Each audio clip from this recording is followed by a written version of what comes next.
These are the 5 best R-rated superhero movies. At number 5, Punisher Warzone. He's technically not a superhero, but the Punisher is one of the most entertaining characters you could ever put in a movie. Warzone was released in 2008, starred Ray Stevenson as Frank Castle. The plot wasn't that interesting, but the action scenes, they were insane, and that was the whole point of the movie.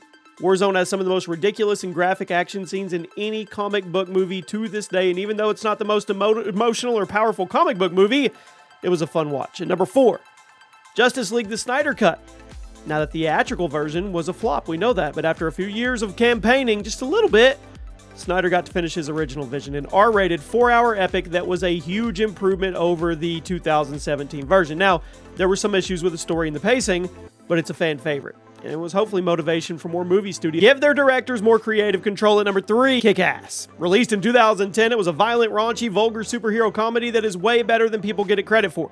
The plot revolves around a teenager trying to be a superhero, essentially following into the actual world of superheroes and organized crime, where he quickly learns that life is darker than the comics. It's a really good movie. I'm glad it's been developing a cult following over the years because it deserves more recognition. And number 2, Blade 2. Released in 2002, it was the second of the Wesley Snipes Blade trilogy, and it featured a really good cast of characters. Ron Perlman, Norman Reedus, both gave awesome performances, and the action scenes are some of the most underrated in the genre.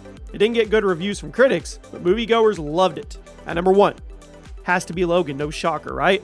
The 2017 finale to Hugh Jackman's Wolverine was the emotional send-off we needed. It was structured like a classic Western film. It featured an aging and weary Logan trying to get his clone daughter to safety before his powers finally fail him. It's one of the most acclaimed comic book movies of all time. It was nominated for several Oscars, and it remains one of the highest grossing R-rated movies of all time.